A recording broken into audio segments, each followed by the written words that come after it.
We'll get started by writing a couple of tests for the kind of behavior we expect from the micropost model. Let's take a look at that here.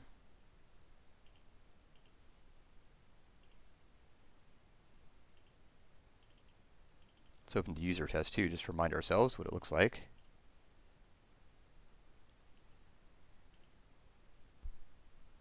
Remember, with users, we started with this basic sanity check. This test should be valid. So let's do the same thing over here. Of course, it's a micropost here. That means we need a setup method. And then we'll just put in micropost here, at micropost. Start off with just that. And let's fire up our guard window here.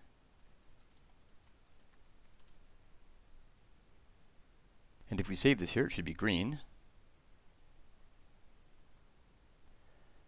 Now let's add a test for the presence of the user ID, without which none of the data modeling will work. So test user ID should be present.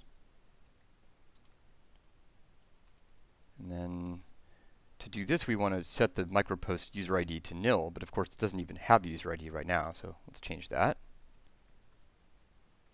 That suggests introducing a user. Just pull it out of the fixtures.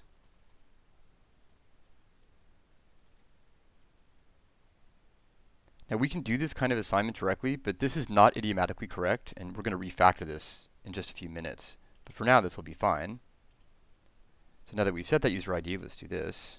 Set it to nil.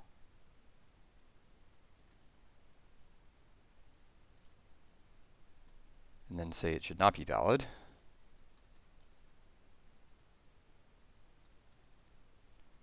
That should go red.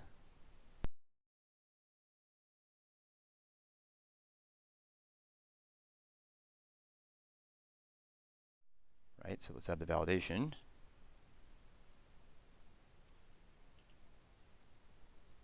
By the way, you might note here that there's a belongs to user line that we did not put in by hand. That was created automatically by Rails generate model because of the user references line we put in. We'll see the result of this in a couple minutes, but first let's put in the validation. So validates user ID presence true.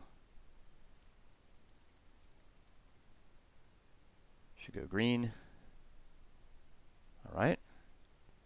And now we'd also like to validate the presence of the content. Certainly blank content is invalid. We don't want to put that in there yet though. Let's do the test first.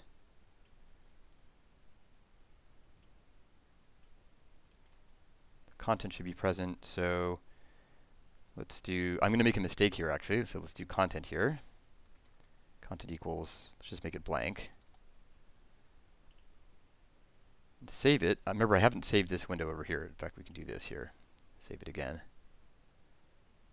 You think, oh, it should be red. That's right, because we just added a failing test. Now let's put in the validation.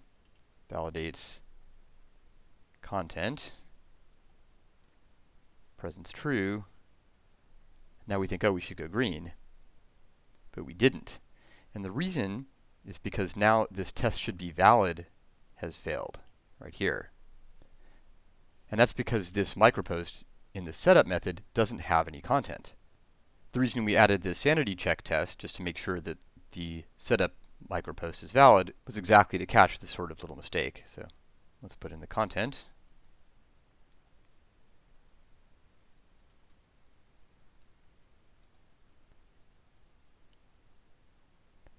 All right, now we're green.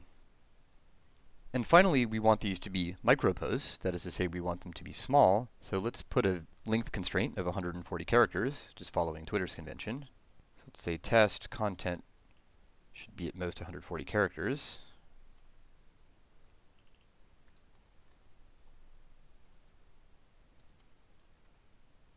Now you might remember that we had to solve this same kind of problem before in the user model. We had a test like this. Here's the maximum length of the name, and we just use this string multiplication. So let's do the same thing here. Let's say A times 140, or 141, so it's a maximum of 140. So that's red, and then we can put in the same sort of length validation here. Length of maximum of 140.